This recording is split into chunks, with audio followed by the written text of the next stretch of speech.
สบายดีพี่น้องมาพี่น้องตอนเช้าๆอยู่ที่เมืองปากส่งเลยพี่น้องเลยบรรยากาศดีพี่น้องเมื่อคืนนี่ฝนตกแห้งพี่น้องจ้า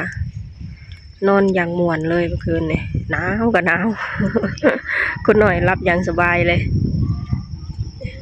เย็นเลยเนาะเย็นอากาศดีนอนจนว่าอยากตื่นแต่ว่ามาพี่รับขักกันเลยมาพี่รับขักกันเลยอันนี้คือผักกะหล่ำที่เขาเจ้าขายบุขาดแม่นบ่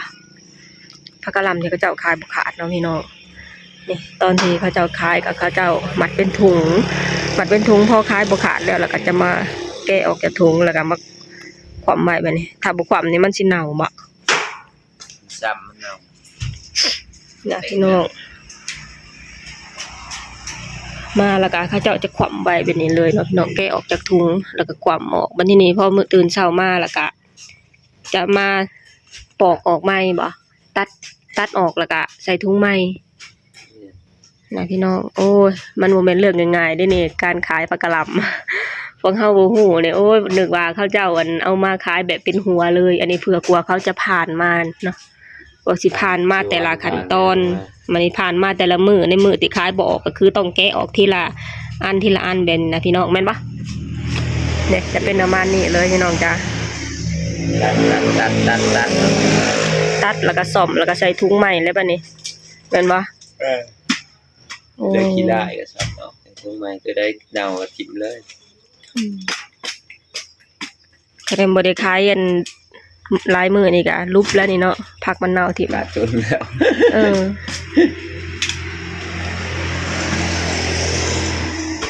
แต่นี่ยังกลับมานี่10 ปลายล้านเลยบ่มันบ่แม่นเรื่องง่ายๆเนาะบ่ได้แม่นได้เงินนั่นนี่เฮาบ่ได้เฮาก็ครั้งแรกที่มาได้เห็นขั้นตอนของการขายผักกะหล่ำนะแต่ก่อนนึกว่าเขาเอามาขายเป็นหัวเลยอันนี้มันบ่แม่นกว่าจะผ่านขั้นตอนอีหยังแต่ละอย่าง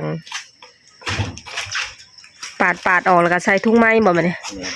อ๋อปาดแค่อันนี้มันออกซื่อแค่จะได้มะนาวก็ปาดเอาอ๋ออันนี้ก็ปาดเชือดกันกว่าจะผ่านขั้นตอนเนาะพี่น้องปาดไม่เอาจะได้เนาเขาก็ออกถ้าหากว่าป้าไปโดนเอาไปใส่ถุงอีกมันก็จะเริ่มเน่าจากนี่เลยป่ะเน่าเลยดิอ๋อขั้นตอนของเขาเนาะพี่น้องสมมติมันมองงามกระเด็ดแต่ก็บ่เป็นดอกเฮ็ดมือเดียวนี่แหละบ่ทางเขาเจ้าว่ามาคือกันบ่อันนี้รถเพิ่งจะออกมาใหม่ๆมันหมาดเลยเดี๋ยวนี้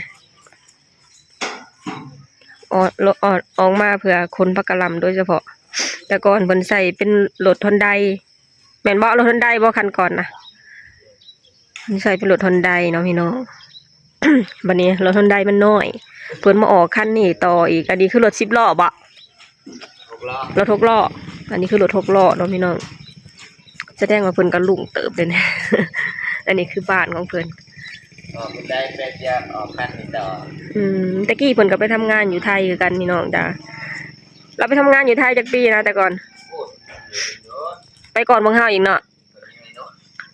แต่ก่อนเพิ่นก็ไปทำงานอยู่ที่ไทยคือกันพี่น้องจ้าไปก่อนสตูกอีกแล้วก็พอสตูกกับบดอนไปได้ประมาณ 4-5 ปีแล้วก็มาอยู่บ้านเนาะสตูกกับบดอนไปทำงานอยู่ที่ไทยประมาณ 4-5 ปีเพิ่นก็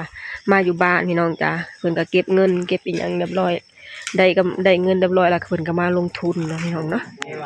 นี่มาลงทุนขายผักกะหล่ำเพิ่นก็ค่อนข้างไปได้ชัวอยู่เด้พี่น้องแต่ว่าขั้นตอนแรกที่เพิ่นมาจากไทยก็คือเพิ่นมาเริ่มเฮ็ดเทือนหลังนี้เนาะพี่น้องจ้าเฮ็ดเทือนแล้วเรียบร้อยแล้วค่ะเพิ่นก็มาเริ่มลงทุนขายผักกะหล่ำเนาะพี่น้องเนาะนี่แหละพี่น้องในเฉพาะคนที่แบบว่าต้นทุนน้อยคนที่พ่อแม่บ่แบบว่าคนที่พ่อแม่ก็บ่มีคือกันนะพี่น้องบ่มีเงินต่อยอดให้ลูกๆความฝันของคนลาวทุกๆคนก็คือประเทศไทยเนาะพี่น้องไปหาเงินอยู่ที่ประเทศไทยเพื่อมาต่อฝันหรือมาสร้างฝันอยู่ที่ประเทศลาวเนาะพี่น้องถ้าหากว่าบ่มีประเทศไทยคนลาวบ่ฮู้จะเป็นจังไดพี่น้องเอ้ยถ้าหากว่ามีประเทศไทยเนี่ยโอ้ยบางคนก็ ถึงแบบว่าอยากลงทุนถึงขนาดต้องไปกู้ไปยืมธนาคารนี่แม่น้องวันนี้การไปกู้ไปยืมธนาคารก็ดอกเบี้ยก็บ่แม่นว่าสิน้อยๆเนาะพี่น้องพอเฮาไปหาเงินมาลงทุนพอบ่ได้กำไรล่ะก็เฮาก็จะเสียในสิ่งที่เฮาเอาไปจำน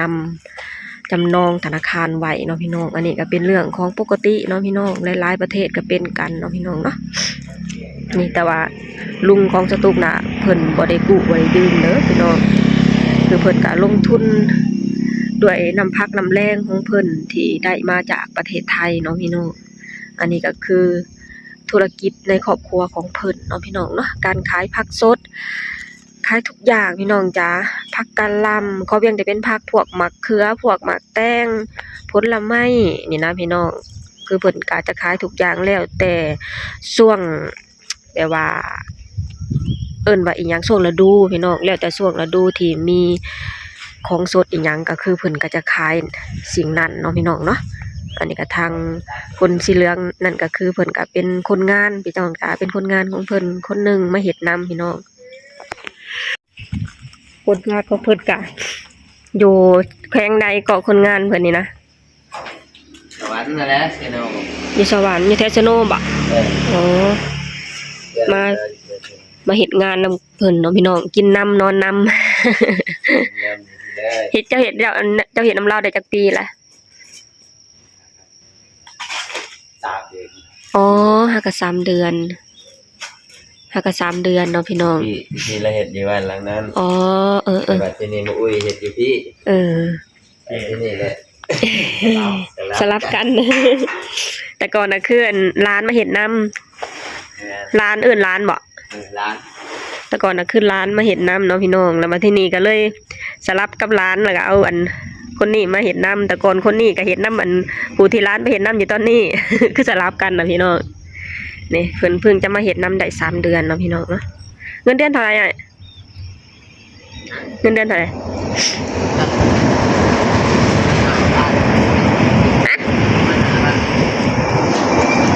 พี่น้องอันนี้ก็คือขั้นตอนของการขายผักกะหล่ำพี่น้องจ้ะ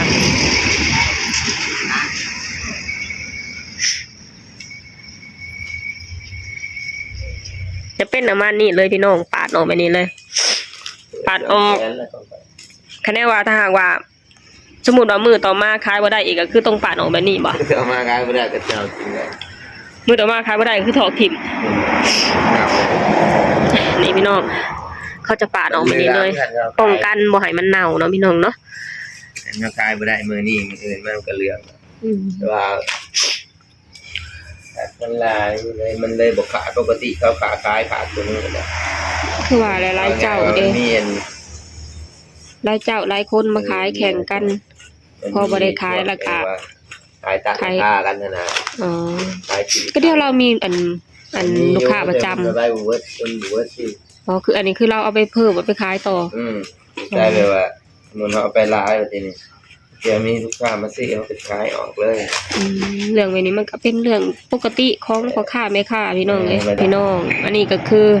ธุรกิจของลุงของสตุกเนาะพี่น้อง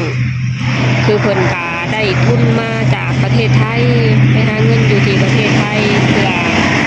มาสร้างมาสาพัฒนาอนาคตมาต่อยอดอนาคตของตัวเองเนาะพี่น้องถ้าหากบ่มีประเทศไทยก็โอ้ยจักสิเป็นจังไดเนาะบ่ดอนเนาะ เริ่มต้นของคนลาวแต่ละคนเฉพาะคนที่พ่อแม่บ่มีเงินให้ก็คือต้องไปทำงานอยู่ไทยเนาะพี่น้องเนาะความหวังของคนลาวก็คือประเทศไทยพี่น้องจ้าแต่ก่อนเพิ่นก็ไปเฮ็ดงานร้านอาหาร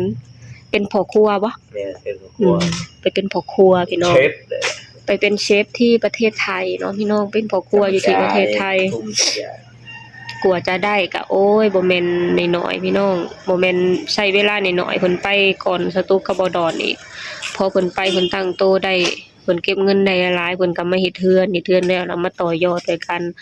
ขายผักสดแบบนี้เนาะพี่น้องอันนี้ก็ธุรกิจอันนี้ก็คือธุรกิจในครอบครัวของลุงของสตุกเนาะพี่น้องเนาะนี่ก็จะเป็นประมาณนี้เลยพี่น้องเพิ่นก็จะมาไว้นี่มันนี่ก็จะปาดแล้วก็ใส่ถุงเนาะพี่น้องเนาะโอ้ เคพี่น้องสำหรับคลิปนี้สตูกับพาพ่อแม่พี่น้องมาชมธุรกิจของคนลาวที่ไปทำงานอยู่ที่ประเทศไทยได้เงินได้เงินได้อันแบบว่าได้เงินแล้วก็พากันมาลงทุนเนาะพี่น้องเนาะมาลงทุนธุรกิจนั่นก็คือเป็นธุรกิจขายผักสดเนาะพี่น้องเนาะอันนี้ก็สตูกับมาพาพ่อแม่พี่น้องมาชมคลิปดีๆเนาะพี่น้องของแรงงานที่ไปทำงานอยู่ที่ประเทศไทยได้เงินมากลับมาสร้างฝันให้กับครอบครัวหรือกลับมาทำธุรกิจของครอบครัวเนาะพี่น้องเนาะค่อนข้างไปได้สวยเนาะพี่น้องเนาะพี่น้องอันนี้ก็เพิ่นใส่ถุงเนาะใส่ถุงก็คือต้องติดโลก่อนติดกิโลก่อน10 โลถุงละ10 โลโอ้ขายถุงละเท่าไหร่เพิ่น ต้องไปอะไรกันถุงละ80โอ้ถุงละ85ครับถุงละ85มันไม่ได้ เอามาไปนี่นะได้เลยว่าหัวใหญ่เลยเนาะพอเอาในปลาปอกกินมันเสียเป็น แม่น กระสดเด็ด ของสด สดไปเลยอันนี้คือเขาตัดมาแบบนี้ว่าไงว่าไม่อยากให้มันซ้ำข้างในเด็ด แม่น เวลาลูกค้าเอาไปปอกแบบกินข้างในมันเป็นผักขาว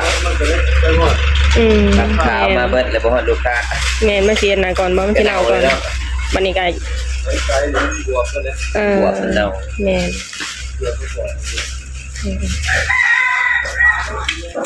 ใส่ถุงละจักโล10 โลอ๋อใส่ถุงละ10 โลถุงละ85,000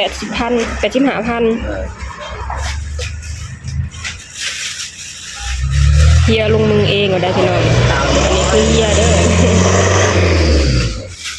มาหา10 โลมื้อนี้เปลี่ยนอาชีพบ่มื้อนี้จากที่เป็นในโซเฟอร์ขับรถปูนมาเป็นคนนั่นคนพักเมื่อยวันนี้เลยบ่มาเป็นคนพักคนพักแทนบ่อ๋อได้แม่วันนี้พ่อคนแล้วก็ต้องไปส่งให้ลูกค้าบ่หรือว่าไปนั่งขายคนแรกไปส่งให้ลูกค้าแต่ยังดีที่ว่ามีลูกค้าเด้พี่น้องเพิ่นมีลูกค้าประจำแบบว่าเพิ่นมีลูกค้าประจำแล้วก็เพิ่นก็จะเอาเรือมาก็คือไปนั่งขายเองอะนะพี่น้องเป็นตะม่วนเนี่ยบัดนี้ให้บ่ดอนนั้นมาเฮ็ดน้ำอันจ่ายไปมาเฮ็ดน้ำลาวซะบ่เฮ็ด2 ตัวก่อนเอาไว้ให้แม่เบี้ยไว้หน่อยเอาไว้นี่ได้เอาไปบ่นี่มีมะเขือนำนี่พี่น้องคือถูกผักสดมะเขือดิมะเขือมักเสวอถ้าก็มีมะพวกมะกงมะเล่นเพิ่นก็จะเอาไปมะเผ็ดพวกอันนี้นะพี่น้องอันนี้คือมะเขือเปาะมันบ่ได้ขาดนี่พี่น้องอันนี้คือมะเขือเปาะเก่งเด้อวะเป็นตาแซ่บแท้เนาะมะเขือก็ได้แม่นคือมันงามเบิ่งดูเอมมี่เฮ็ดเบิ่งน่ะฮะยังก็เอา3 ถุงโอ้ยยกลงมาให้ลูกจนลองยกด้วยโอ้ยบ่ได้เบิ่งเลยบ่ได้เบิ่งฝีมือลูกสาวเลยเว้ยยกเบิ่งยกเบิ่งดูหะจะเบิ่งกันน้องหรือเอื้อยน้องบ่อันปูเป้ได้น้องบ่เบิ่งน้องเฮ็ดดูมันสิเหนือความพยายามหม่องใดนี่แหละพี่น้องเด็กน้อยสมัยนี้นี่เบิ่งทางนี้หัว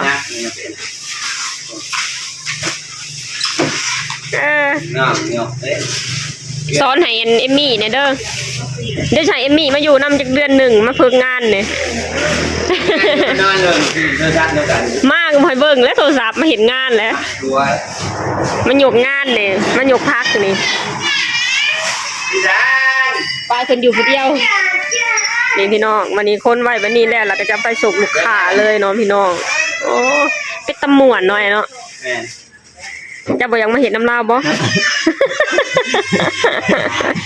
ยังมากระหล่ำไม่ได้แต่หอบว่าชัดล่ะตื่นหน้าโคตรเบิด แต่ว่าเฮ็ดพอเฮ็ดไปโดนๆมันก็สิชินน่ะว่าหรือว่ายังปวดคือเก่า กินสบายแล้วแตกแหลกเดียว พอแบกกันไปโดนๆแล้วก็ทางกายเฮาก็สิเริ่มชินมันก็จะหนักอยู่แต่ก็สิบ่เปื้อนก็บ่ปวดก็โตเนาะอันนั้นคืออีหยังหมักส้มโอบอกหมักส้มโอบนมือเราค่ะอ๋อหมักฝัก ผักจ้ะ มีทุกอย่างเลยเนาะมันก็จะเอาไปส่งลูกค้าเบิดซำนี้บ่เอาไปมื้อนี้ แล้วจะนี่แบบย่างย่าง เอาต้นอันนี้ได้สาเอาไปส่งไผสาคนละเจ้า นี่นั่งบัวเลย ผักซูอีหยังผักซูผักกะหล่ำ กระหล่ คือว่าผักซูมันเน่า ำจิ้มมันได้เสียดาย อันนี้คือคนละเจ้าเหรอ อะไรเขาที่มาเอาอยู่เพื่อนน่ะ อ๋ออันนี้มาเอาอยู่ เขา เพื่อน จองไว้เขาที่มาเอาอยู่เพื่อน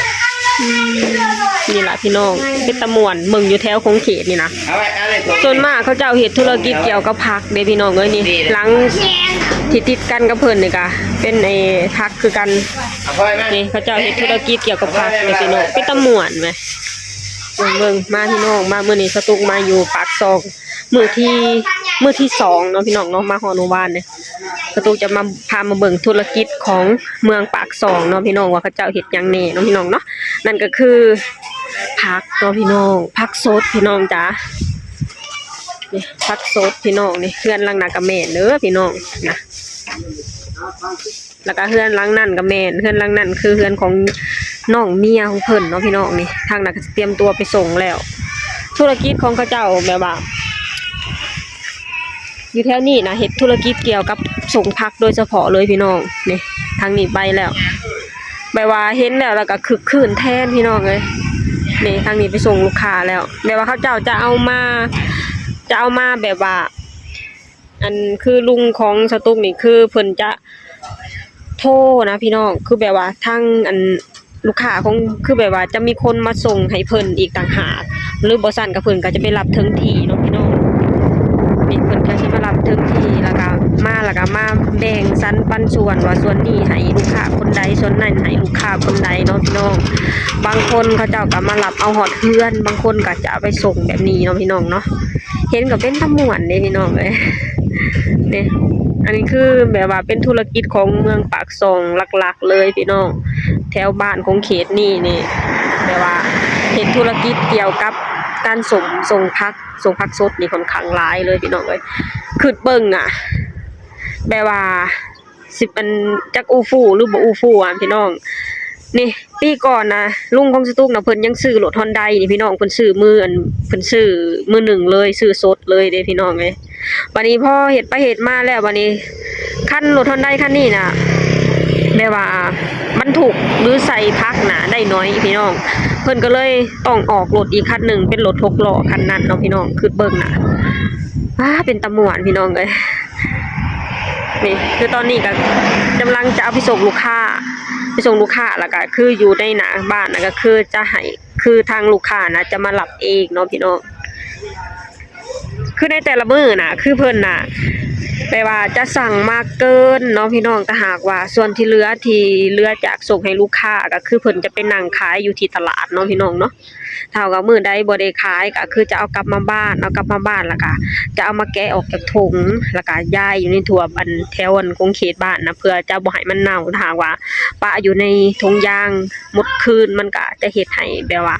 ผักมันซ้ำหรือผักมันเน่าเนาะพี่น้องเนาะพี่น้องเอ้ยอันนี้คือธุรกิจอยู่ที่เมืองปากซองเด้อพี่น้องเห็นแล้วเป็นตาคึกคืนเนาะพี่น้องเนาะนี่บรรยากาศก็ดีพี่น้องเอ้ยตื่นเช้ามานะพี่น้องเพิ่นซุเพิ่นตื่นตั้งแต่เช้าๆประมาณตี 4ผู้บางพี่น้องมาแล้วก็ได้ยินเสียงเพิ่นเว้าโทรศัพท์ยังงั้นเพิ่นเว้าโทรศัพท์นำลูกค้าพี่น้องทางลูกค้าโทรจองทางลูกค้าส่งพักน้ำเพิ่นนะพี่น้องเป็นตะม่วนพี่น้องเพิ่นแบบว่าขายดีขนาดพี่น้องเจ้าน้อยคนนั้นเอาเท่านั้นทงคนนี้เอาเท่านี้ทงส่งอยู่นั่นส่งอยู่นี่บัดบางเทื่อเพิ่นก็โทรไปเพิ่นจะโทรเอานำค้าประจำของเพิ่นน่ะเพื่อมาส่งให้ลูกค้าของเพิ่นอีกทีเนาะพี่น้องสตุกเห็นแล้วก็โอ้ยเป็นตะม่วนเนาะพี่น้องเนาะสตุกน่ะตื่นประมาณ 6 โมงกว่าๆทางอันซุเพิ่นน่ะตื่นประมาณ4 โมง4 โมงกว่าๆเนาะพี่น้องเนาะนี่แหละพี่น้องมามื้อนี้สตุกก็พาพี่น้องมาชมธุรกิจของเมืองปากซองพี่น้องจ้าเป็นธุรกิจที่แบบว่าโอ้ยสร้างเงินให้เป็นกอบเป็นกำเลยเนาะพี่น้องนั่นก็คือธุรกิจขายผักส่งขายผักสดส่งให้ทางลูกค้าเนาะพี่น้องแต่ละครอบครัวน่ะแบบว่าแนมไปน่ะจะมีรถแถบถูกหลังคาเรือนเลยเนาะพี่น้องเนาะเห็นแล้วล่ะก็เป็นตำหมวนเนาะพี่น้องเนาะโอเคพี่น้องสำหรับคลิปนี้สตูกะจะขอจบลงเท่านี้ก่อนเด้อฝากให้พี่น้องช่วยกดไลค์กดแชร์กดติดตามให้ช่องสตูกชาแนลหน่อยเด้อ